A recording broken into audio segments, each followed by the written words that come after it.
2019 was chock full of big moments and great events, and we had more stories than we did shows.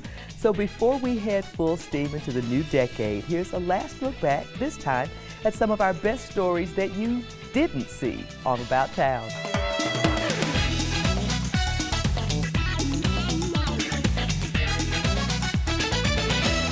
Hello everyone and welcome to About Town. I'm Kathy Whiteman. We're calling this special edition of the show About Town 2019 Extra because the year brought about so many exciting projects and events that we didn't have enough shows to air them all.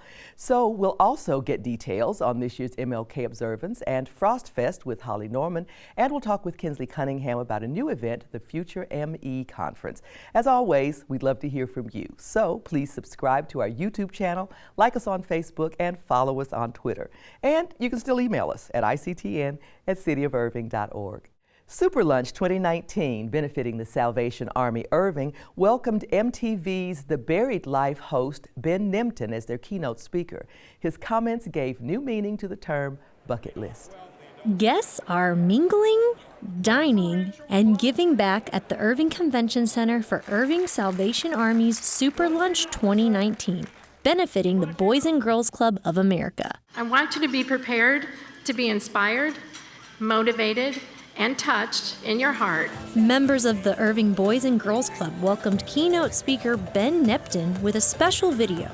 Nemtin is best known for his acclaimed television show, The Buried Life, which features Nemtin and his friends accomplishing their bucket list. These list items that we put on the list initially that we were convinced were impossible, like make a TV show, write a New York Times bestseller, sit with Oprah, have a beer with Prince Harry, they all ended up happening. And then we learned that actually when you help someone else, it fills you up even more than doing something for yourself. And so that's really why I'm here, is because, you know, one of the pillars of what we've been doing for so long is giving and helping other people. And I think it's just an important thing to participate in because it not only helps someone else, but it also makes you happy. Ben explains there's a misconception about bucket lists and personal goals being selfish. It's actually service because you can't help other people unless you take care of yourself. So in order to be the best version of yourself, you have to be doing the things that are really important to you, that bring you joy, that bring you fulfillment, that really gives you energy and fires you up. While Ben and his friends went on a mission to cross things off their bucket list, they managed to help others with their personal goals. A friend of ours sent us a hashtag on Twitter that read "Hand for Tori." And we looked into it. It was a group of friends that started a hashtag for their friend Tori, who was born with one hand. Tori's biggest dream is to have a bionic hand. A robotic hand. Bionic hands are very expensive. The friends thought perhaps we can band together, build some awareness, try and figure out a way to get our friend Tori a hand. We reached out to Hanger Clinics, which make the best bionic arms in the world, and they've been generous enough to actually give you a bionic arm.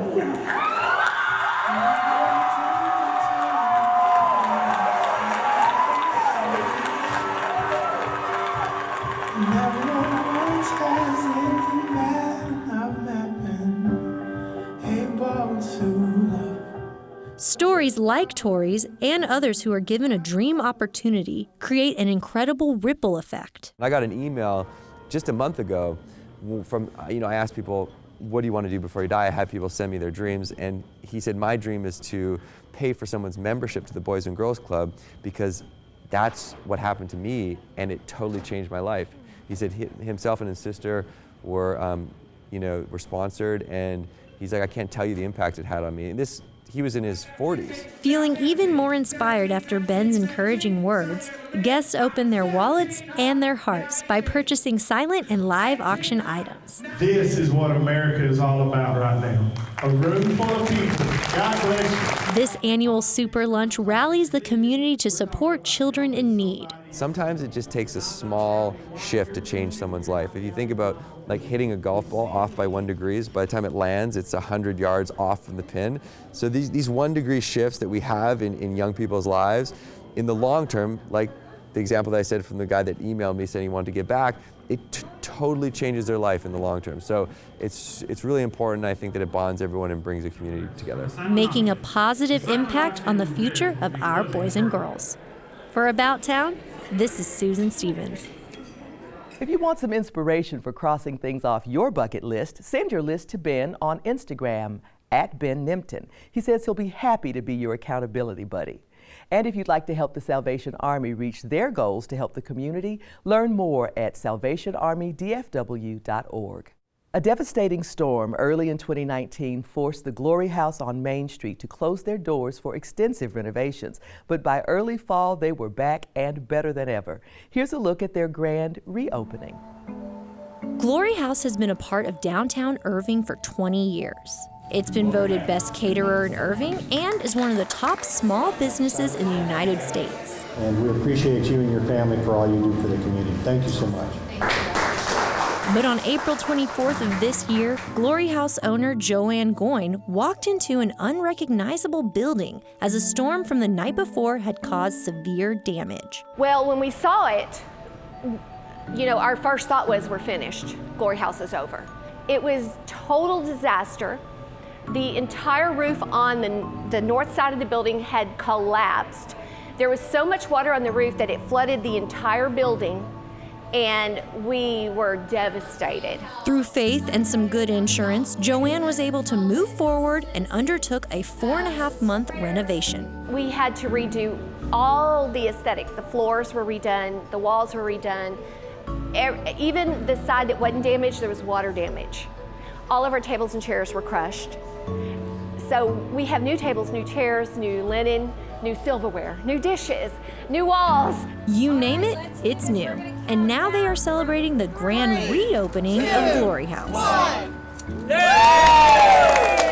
The reception unveils a modern rustic vibe to the new space with higher ceilings. Here we have this magnificent new building that we're so proud of, and very thankful that we made it this far. And we are not, it's not lost on us, the gratitude that we have for everybody who helped us through the process. The catering business / bistro looks forward to growing as a company and taking on any new challenges that may come their way. Because I went through something I didn't think I could survive going through, I feel like my capacity to take on more is greater now. Glory House is happy to continue serving quality food to the community. And we're busier now than we were before. For About Town, this is Susan Stevens. Main Stage Irving Las Colinas took some giant steps in 2019, bringing a chorus line to the Carpenter stage and opening the doors at Main Stage 222. Here are some highlights from their ribbon cutting and first event, the Live Blues Review. Main Stage 222 opened their doors early in September with a live blues review. Leo Hall and the Texas Blues Machine are on our stage outside performing in our first event of the year, which is the Blues Review. We've got 4 great bands performing tonight. We've got Jackie Lowe and Lou Hampton performing, and then we've got the Bernice King Band, and our headliner for the night is the Andrew Jones Band and Carrie Lepi. The former Texas Musicians Museum, located at 222 East Irving Boulevard, is now an office and rehearsal space for the shows they host at the Irving Arts Center, as well as a venue for city events.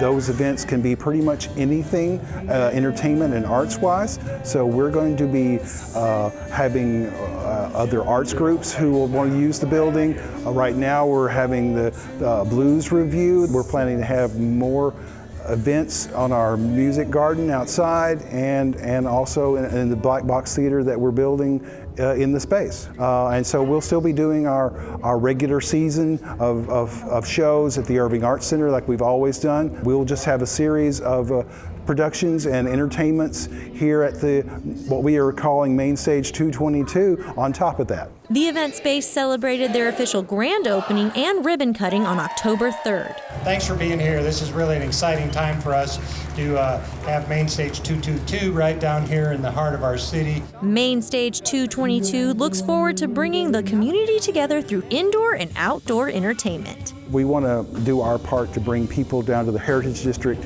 and support all the businesses, the restaurants down here, and then they can come see one of our shows. For About Town, this is Susan Stevens.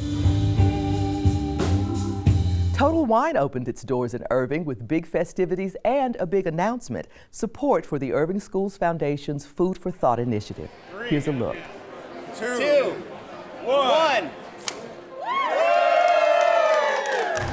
Tonight's the grand opening of Total Wine in Irving, Las Colinas, and we couldn't be more excited. We invite our VIPs, members of the community, and just have a big soiree, if you will. So tonight they'll have tastings. We'll have our official ribbon cutting. Beth Bowman with the Chamber will be saying a few words, and then they give me the opportunity to talk to the crowd about the Irving Schools Foundation, the work that we do. We'll have about 900 people coming tonight. We are at capacity. It was a very popular event. I think people in Irving have been waiting for Total Wine to open. It's been kind of a teaser as you've driven by and seen it being advertised. Irving's growing. It really is growing like crazy. And why not be part of that? It's right here in the middle of the Metroplex, and it's booming, so let's boom with it. We are now going to be able to feed so many children this weekend because of your support and buying lots and lots and lots of wine and liquor. So please spend away. Total Wine reached out to us a couple months ago and told us that whenever they open a new store in a city, they try and pick a charity to support. And so they chose us. We're very honored that they chose to partner with the Irving Schools Foundation, and 10% of wine proceeds will come to us throughout the weekend sales. Well, our owners really support education. And it's something we often talk about. And this is a noble cause. It's local, and it's a way for we can get back to our community, support the students and the teachers as well. And it's just really nice to have an organization as large as Total Wine believe in a small organization like us that makes a big impact, but we're small. And so it was just really an honor. And I think from a Total Wine perspective, to choose a charity whenever they open a store, it shows that they're truly in this community for a reason, and they're not just coming in to take our money, they're coming in to give back and be a part of this community and be partners with us. We're really excited. I've been thinking about this store for a while, and a lot of hard work, and finally get to cut the ribbon and open the doors. I can't explain it. The competition was on, courtesy of Major League Baseball, when Cimarron Park faced off with Mustang Park at the annual Play Ball event. Susan Stevens has some highlights.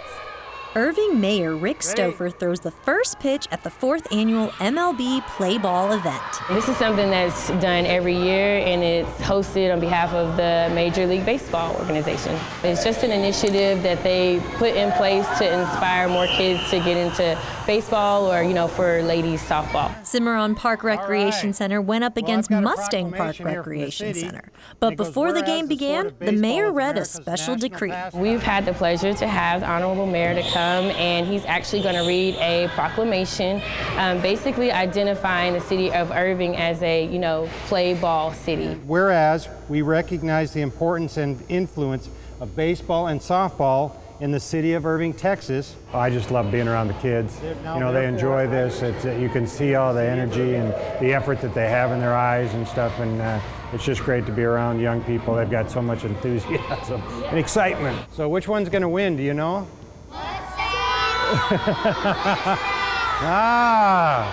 All right, we got a rivalry going. Now, let's play ball.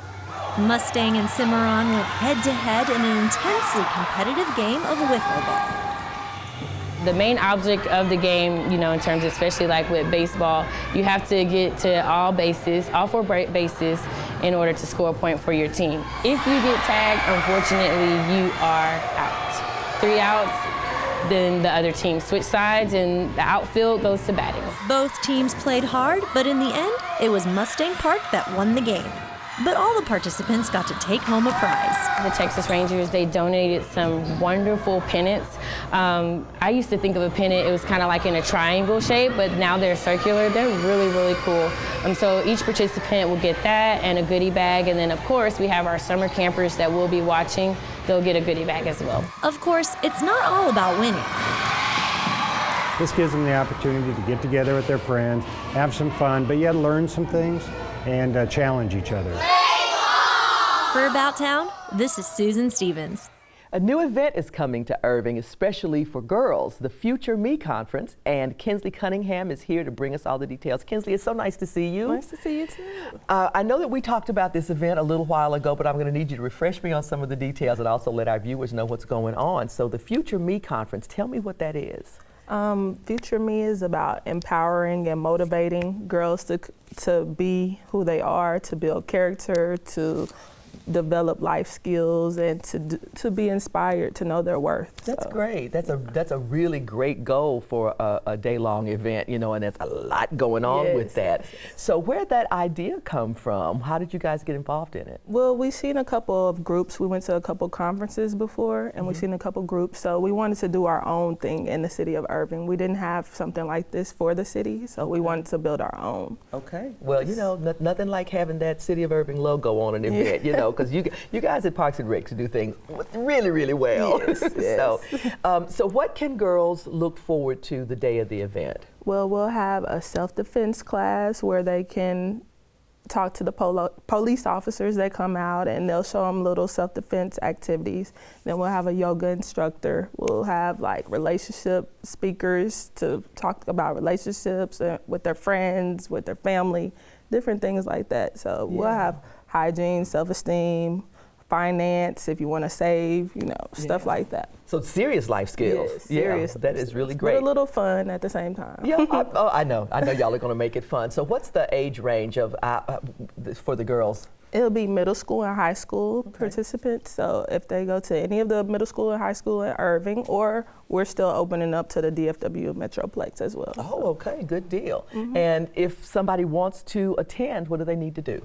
They would need to go to Future Me at cityofirving.org to get the link if they want to do that, or they can register at any of the rec centers in Irving. All right, fantastic. Well, it sounds like it's going to be a fun day. We'll be there to record what's going on. And folks, if you know a young lady, or if you are a young lady who would like to be involved in the Future Me conference, that's going to be on Saturday, March 28th from 8 a.m. to 4 p.m. at Center Park Recreation Center. I almost messed that up. It's Center Park Recreation Center.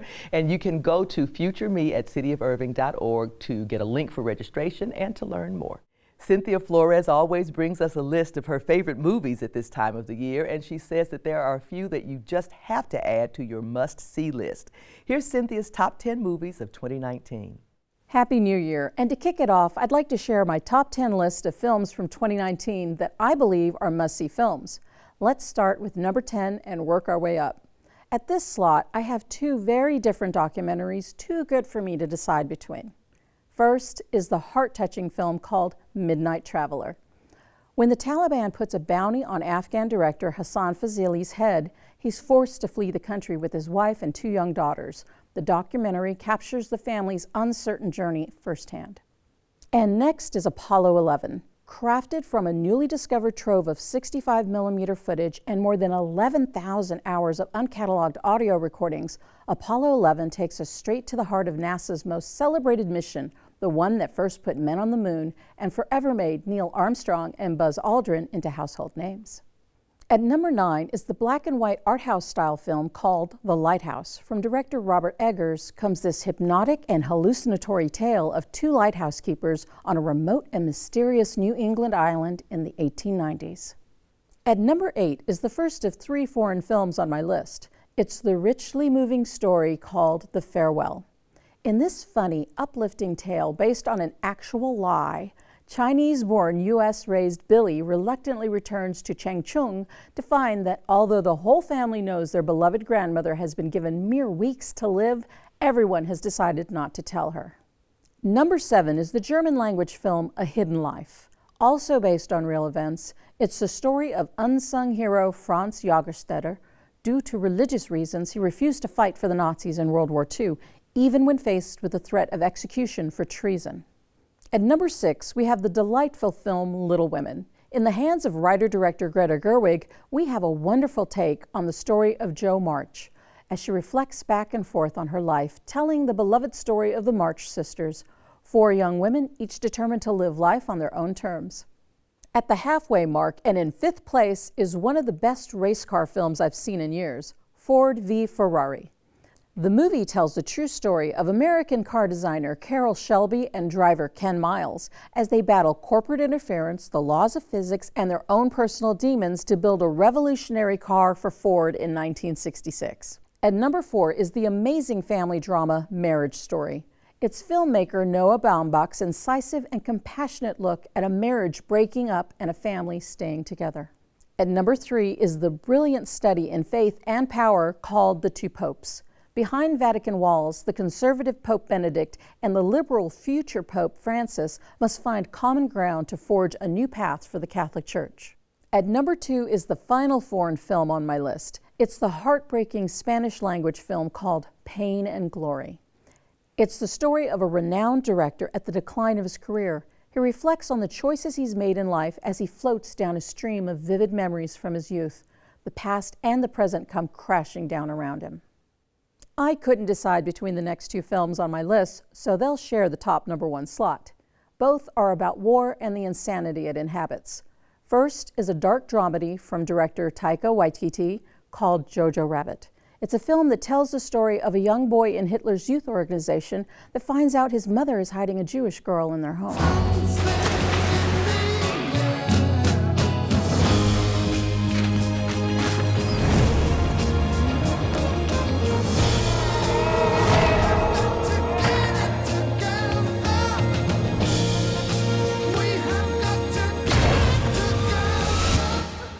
Hey, Jojo, my old friend. Hi, Adolf. The final film sharing the top position is director Sam Mendes' visual assault on the senses called 1917. This film tells the heart-pounding story of 2 young British soldiers during the First World War who are given an impossible mission that will save the lives of 1,600 men. You have a brother in the 2nd Battalion. Yes, sir. Is he alive? And with your help, I'd like to keep it that way. But they're walking into a trap. Your orders are to deliver a message calling off tomorrow morning's attack. If you don't, we will lose 1,600 men. Your brother among them. 2019 was a great year for movies, and I hope you'll seek out this extended list of top 10 films that I love the most. Canal Fest 2019 took over the shores of Lake Carolyn with music, food, and more. Here are some highlights.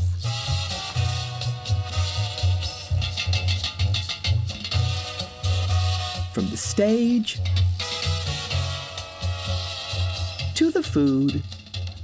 We have our chicken parmesan panini and also just a different assortment of wines. To the hands-on activities.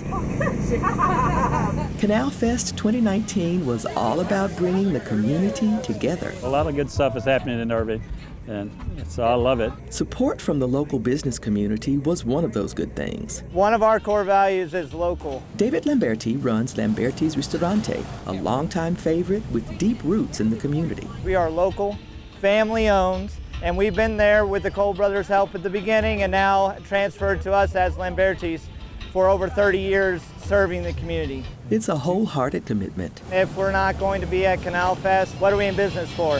So these are our people. We want to make sure we're serving our people. Irving attorney and entrepreneur John Fisher debuted his specialty jewelry line featuring an unexpected keepsake. We take people's children's baby teeth or grandchildren's baby teeth and we solidify them and process them until they become very hard like little stones. The company is called Tooth Fairy Designs, and the stone featured is an actual baby tooth. The effect is like white jade set in precious metals, and there's only one place to get it. We make them right here in Irving. I'm a 35-year resident of Irving, and we make them. The only place in the world you can get this piece of jewelry made is in the city of Irving. Another good thing about Canal Fest was its new location, the Levy Event Plaza, and bigger plans are in the works. So we're going to build some permanent structures that will be able to allow us to hold events. We own this piece of property, this green space. I'm so glad we made that decision. We're going to do a concreted path with some electric so we won't have to bring the generators in. Just the square footage of it, number one, and being on the water. So we're excited. Great opportunities for growth and more events out here. When you talk about so proud that we have a diverse community, but now this is a place where you can have unity. This is Kathy Whiteman reporting. The Irving Events team is kicking off 2020 with 2 great events, and joining me with the details are Holly Norman and Destiny Lowry. Ladies, thanks so much for being here. Thank you. Welcome. Thank you. So the first thing is something that I look forward to every year, and it always kicks off the season. The MLK observance is coming up. What's your theme this year? Keep moving forward. So we are so excited to do this theme this year. It kind of piggybacked off of last year's United Together. So the goal is just to keep moving forward from we became United Together. So what is that goal? Ultimately, to keep moving forward. Yeah. And so we did an essay contest for the elementary grades, middle school, and high school, and we chose 3 winners, one from each age group. And they will read their essays on stage the evening of the event. Wow, that's kind of a moment for, you know, the kids that do it. But I was so impressed with the winners last year, so I'm really looking forward to seeing. And there are some really good essays. They're awesome. Yeah, absolutely. So, Destin, let me ask you. So that's not all, folks, you know, but wait, there's more. So what else can we look forward to? Well, we have some amazing events that are coming up. We're going to have Dallas Black Dance Theater. They're going to be coming. Antioch Christian Church, they'll be having their gospel choir there. And then also Soul Rup, they'll actually be, you know, performing a small excerpt of The Freedmen. So you guys are in for a treat. Oh, yeah, we seriously are in for a treat. I love that theater company. So, and again, that's not all, folks. Coming up on the heels of the MLK observance this year, you've got Frost Fest coming back. So what can we look forward to at Frost Fest? Well, it's going to be such a good time. We are going to have 4 snow hills this year. So last year we had 2. We're going to have 4, and then we have also added 2 small snow hills for the little ones, you know, that can't get up on the big snow hill. So they'll have something to do. And then the big play area, we'll still have the ice carver, and a new add-in this year is going to be the Animal Adventures from Dallas Zoo. Oh. So we're super excited. It's penguin themed. They're going to bring out 6 different animals to present to the children. It's like a 45-minute show, so we're super excited about that. They are going to love that, because is there anything cuter than a penguin? I mean, for real? I wonder if you can make them dance. Never mind. Forget I requested that. So, Destiny. You will be there, right? Oh, yeah, you know I'll be there, absolutely. So I want to ask you if is there anything else that we need to know? Because I know parking is always consideration. Yes, definitely. We will have parking at the event site, but if additional parking is needed, we'll be providing parking at Ranchview High School, and we'll provide a free shuttle. You Irving Events folks really know how to make things happen. So thanks, ladies, for being here. Thank folks, you don't want to miss either one of the events. The annual Martin Luther King Jr. observance is going to be on Sunday, January 19th, and it kicks off at 6 p.m. in Carpenter Hall, and then wrap up in your, well, I don't know, you might be able to wear a swimsuit to Frost Fest because this is Texas, but Frost Fest is Saturday, February 1st from 10 a.m. to 1 p.m. at Cimarron Park. Visit irvingevents.org for more details. Irving libraries are known throughout the state for their excellent author events. Susan caught up with New York Times bestselling author Renee Watson in town to talk about her novel, Some Places More Than Others. Books can entertain a reader in many ways. I think reading cultivates imagination. I remember being a little girl and feeling like I had traveled the world because I was reading poetry and books and expanding my mind in that way. So yeah, it's a cliche almost now to say knowledge is power, but it is. As we follow novel characters through the stories they tell us, we gain new perspective. We have windows where we get to see other people who are not like us, and we get to experience different worlds, different perspectives of our world, and we really get to broaden our horizons by reading all these different stories. For the person who's reading a book that's not like their life, for them to see that there are other experiences happening in the world, and hopefully they'll grow from that. New York Times best-selling authors Renee Watson and Julie Murphy visited the South Irving Library to discuss Renee's new book, Some Places More Than Others, which is a middle grade novel about a girl named Amara who goes on a daddy-daughter trip to New York City to find out where she comes from. It's about family and identity and celebrating your culture and your roots and forgiveness and learning how to love complicated people. While in conversation, Renee discussed the significance of writing characters like herself. The biggest inspiration comes from wanting to see girls who look like me in books and stories about girls who come from places like me, which is the Pacific Northwest, as where I come from. I grew up in Portland, Oregon, so I write a lot about girls who are navigating the intersections of race, class, and gender who are living in the Pacific Northwest. Seeing oneself represented in any medium is validating. Not having representation in books and movies and in music is like walking around and never seeing a mirror, like never having anything say, this is who you are, this is, I see you, I'm here to show you yourself. Representation enables people to envision potentials for their own lives that may have seemed impossible. It takes a long time for us to realize that like the way we exhibit our bodies is how younger generations are going to exhibit their bodies. Right, yeah. And so if we don't show people that like, yeah, I've got a roll on my arm and it's fine, you know, it's going to like create this sense in the younger generation of like, when they look in the mirror, are they going to think the same things, same awful things that we've thought about ourselves? The discussion ended with an audience Q&A and book signing, giving Renee the opportunity to meet her fans. I'm excited to talk with them tonight and see what they want to know more about. And for readers to meet the face behind the book. We want to show that these are real people who are creating and telling real stories. For About Town, this is Susan Stevens. Another thing that Irving libraries do extremely well are its programs. Here's a look at superhero science with the Perot Museum Tech Truck. Even if there's a small chance, we owe this to everyone who's not in this room to try.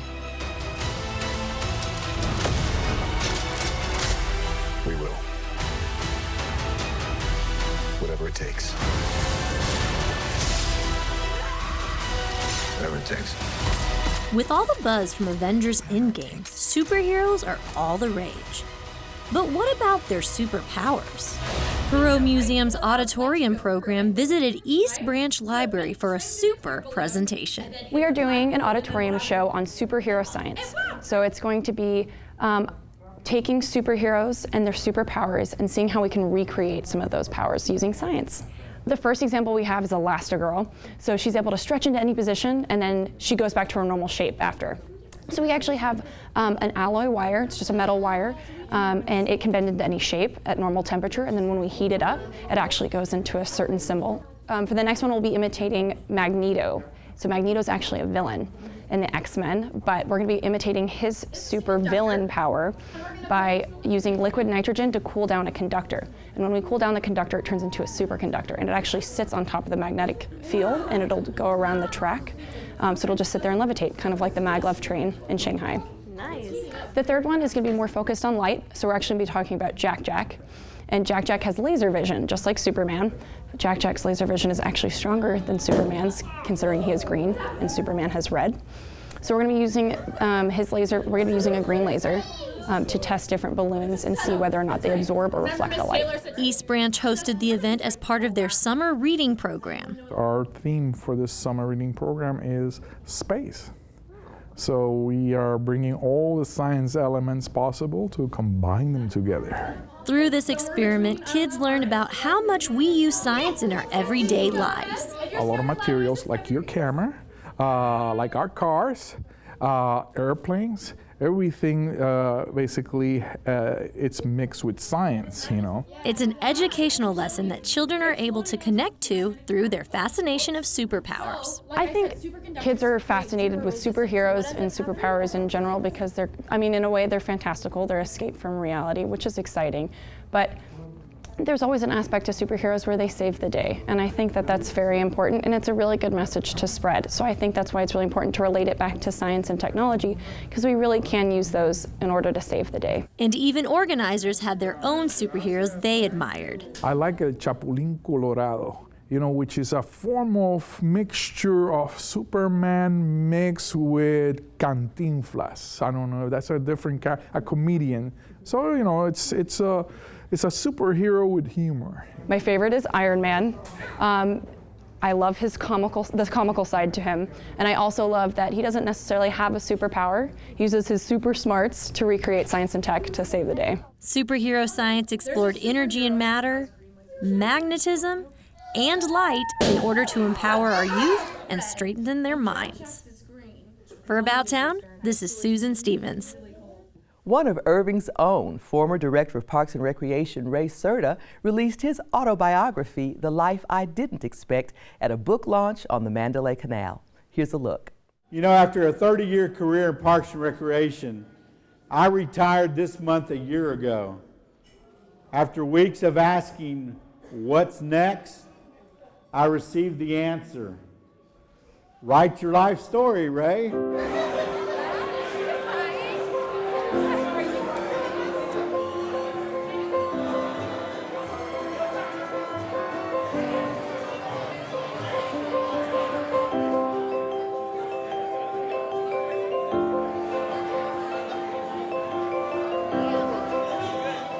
going to be launching my book, and then we're going to have dinner, and then we're also going to have some book signings, and then be selling the book. 3, 2, 1. The life I didn't expect. This is just awesome. My goal was to help folks that life can still move on. I hope you get inspired when you read this book. I also hope that you also can help someone in your life who might be facing a difficult time or a big obstacle. They need to know that you can still win. They can accomplish anything they want to.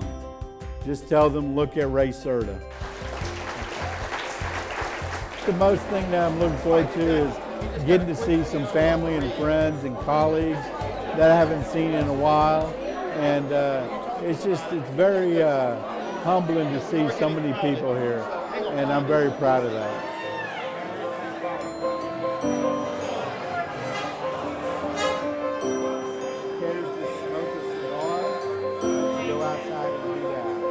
Thank you very much for coming, and I appreciate everybody.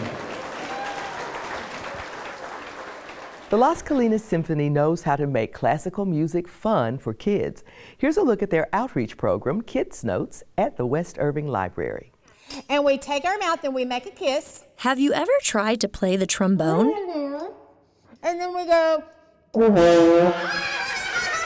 You have to teach them how to not swallow the mouthpiece, but make it like you're kissing, and they all go, ooh, but then they play the trombone, and the little girls are the ones who can really play it the best, and they get so excited when this noise comes out. So it's really fun to watch them play that. The West Irving Library partnered with Las Colinas Symphony Orchestra to offer a 1-hour hands-on interactive presentation. Today we're going to be talking about the instruments of the symphony. We're going to let the kids hear about them. They're going to read a story called Zin, Zin, Zin, a violin, and then we're going to let them actually come up and play the instruments. They get to play a violin, a drum, and a trombone. Kids were also told the story of Zin, Zin, Zin, a violin. And soaring high, moving in with zin, zin, zin, a violin. Is about an orchestra and the different players. It's about each instrument, and they keep adding, like it starts with a solo, duo, trio, and it adds all the way up to a chamber group, which is 10. The program gives Irving kids an opportunity to explore different aspects of classical music. Not everybody can make it to a symphony. The Irving schools are great about letting kids hear the orchestras. We have the Irving Orchestra and the Las Colinas Orchestra come to the schools, or they go to them, and that's wonderful. But this is an up-close and personal visit with an instrument. And as they see, touch, and hear these instruments, the children are gaining knowledge in other areas of their life. If they're playing an instrument, they're learning how to maneuver a piece of metal or a piece of wood.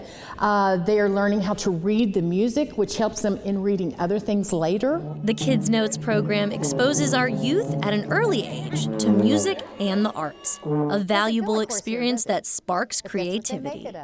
For About Town, this is Susan Stevens. Yeah, you know what, it kind of does. The Irving Ambucks do a lot of good in the community, and once a year they sponsor a fashion show and fundraiser that shows that real men eat quiche and wear pink. Susan Stevens brings us these highlights. The men aren't afraid to wear pink as they serve lunch at the annual Ambucks Fashion Show and Luncheon. It gives us an opportunity with the Ambucks to be waiters, something we don't do very often, and it gives us an opportunity to be there for the women and to serve the ladies. The Irving chapter of Ambucks is a non-profit charitable organization dedicated to inspiring mobility and independence. And they bring together a group with really a dear heart for working with those with disabilities. And when they see a child or an individual that needs that type of help, I mean, that's their goal and their objective. They become laser focused on how can we make mobility part of this person's life. The event raises scholarship funds for therapists. We give scholarships to therapists that are going to be in physical, occupational, audiology, and speech. In addition to the scholarships, AmBucks provides Amtrak therapeutic tricycles to individuals of all ages unable to operate a traditional bike. We give them to them from toddler to adult. And when they outgrow it, we give them another one. We recycle them. 9-year-old Zoe Woodson is the recipient at this year's event. When Zoe was 18 months old, she thought she was taking a nap and she crawled through my parents' doggy door and into their swimming pool. So she has a traumatic brain injury, but she's in GT classes, she's super, super smart, and she's super excited.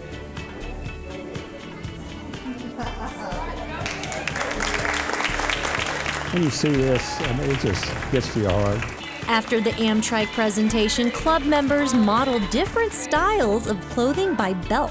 She has on Chris McLaughlin's spring collection, pretty and pink, lace dress, floral detail for any formal occasion. The AmBucks Fashion Show and Luncheon is just another way the organization serves our community in a fun way. For About Town, this is Susan Stevens.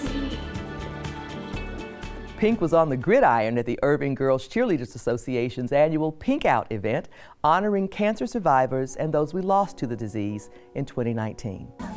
2 years ago, Irving's Adam Salinas was diagnosed with stage 4 neuroblastoma, a rare form of cancer usually found in young children. Sort of a bone cancer and a little bit of blood disorder.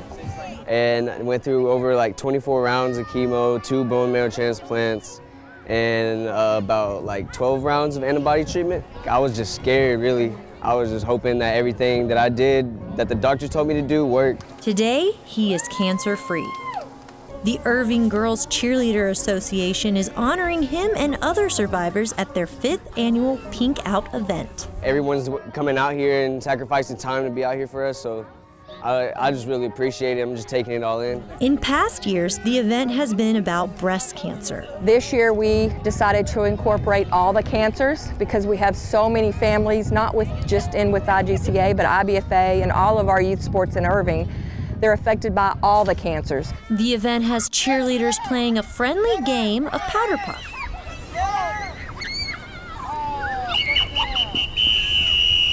While organizers sell concessions and merchandise to raise additional funds. We sell t-shirts, we have bubbles today, we have sweet tea that's been donated by Chicken Express. Many attendees purchase balloons for a very special ceremony.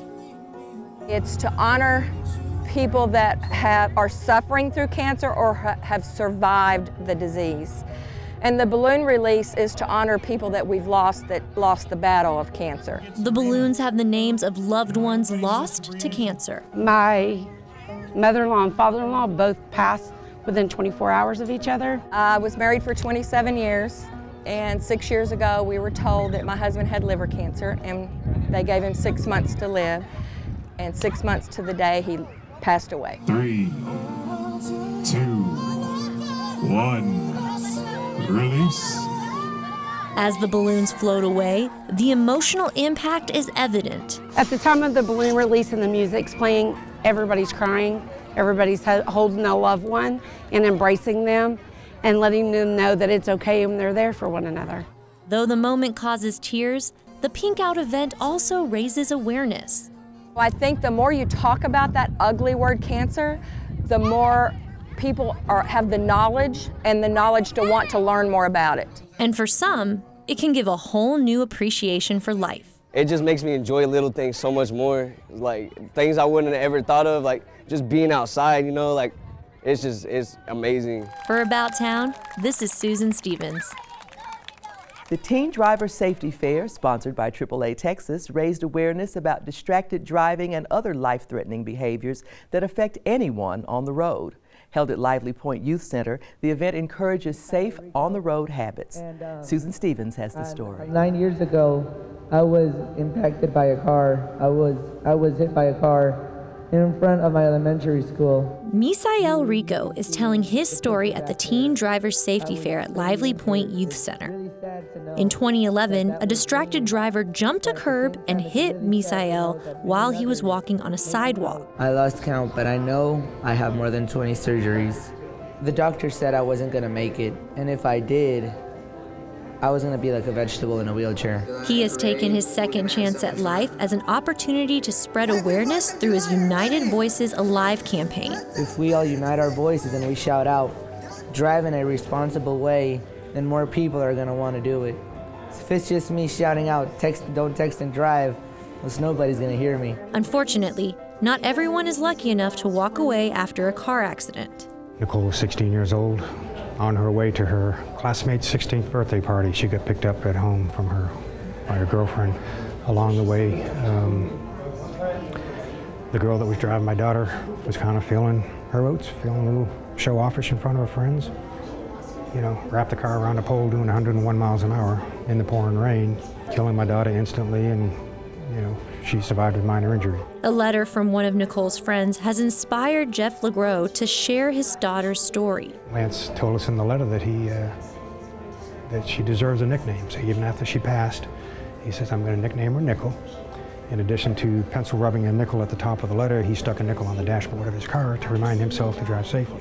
We finally came to the conclusion that, boy, if Lance can put a nickel on his dashboard to remind himself to drive safely, could we get other teenagers to do the same? And so, in Nicole's memory, that's exactly what we're doing. Car crashes are the #1 cause of death for teens in the U.S.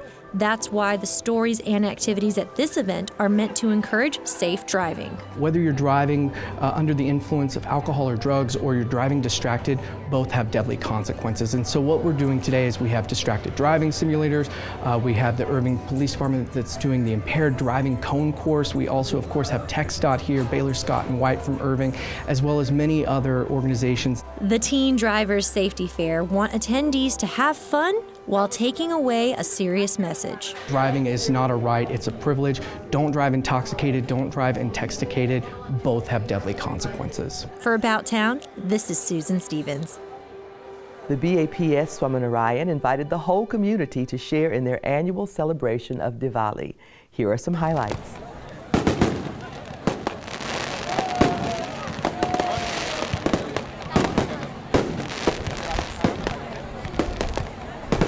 Today we're celebrating the Hindu New Year. We do a special prayer every hour so that folks who can come throughout the day and take part in that prayer, and it's basically a form of reverence to God. Outside we have a whole bunch of food stalls and activities for kids.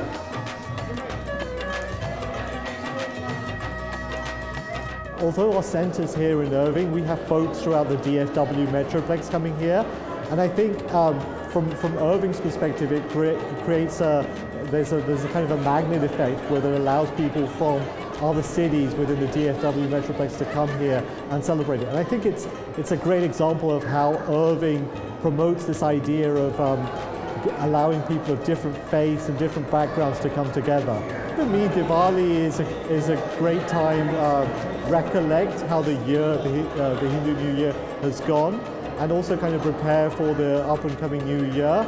But it's also a chance just to celebrate with family. For nearly 50 years, the Irving Doll Collectors Club has welcomed members who share their love of dolls. Here's a look at this year's celebration. We are celebrating our 46th year as a club. We're having a potluck dinner, and we're having a doll competition where our members are bringing in dolls and they will be judged, and there are 20 categories. We organized in 1973. We joined the United Federations of Doll Clubs in 1974.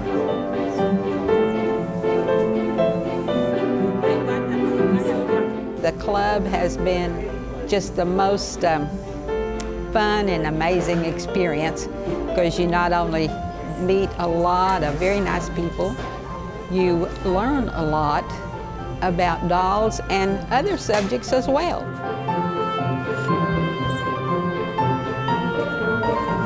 We need new members.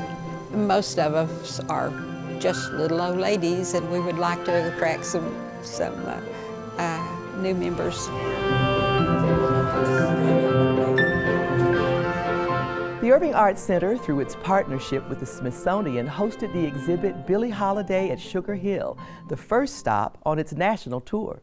If you missed it, here's our visit with Grayson Danzig, curator and archivist, about the exhibit and how it connected him with two of his favorite people, the iconic singer and his father.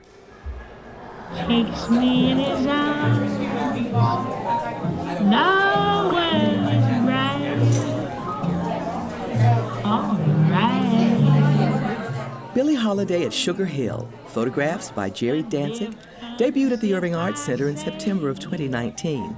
It was the first stop on a 4-year national tour. It is a wonderful opportunity for Irving to be the starting point for this great show. The result is a celebration of his masterful and respectful collaboration of photographer and subject, and a deeply human and poignant portrait of one of 20th century music's most iconic figures. Ladies and gentlemen, please join me in welcoming Grayson Danzig.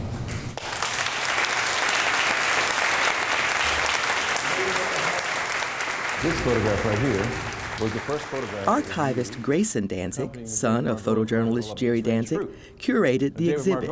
It was a 20-year labor of love. My father wasn't known for this type of work. My dad was a panoramic photographer. He won Guggenheim Fellowships, had a show at the Museum of Modern Art, first in 1978, color panoramic show ever, curated by John Schakowsky. My dad was known not for this, but this happened because I love Billie Holiday. And I wanted the world to see her fully. Jerry Danzig was hired by Decca Records in 1957 to photograph Billie Holiday during her performances at Sugar Hill in Newark, New Jersey. We're talking about roughly a week in which Billie Holiday gave Jerry Danzig access to her personal and public life.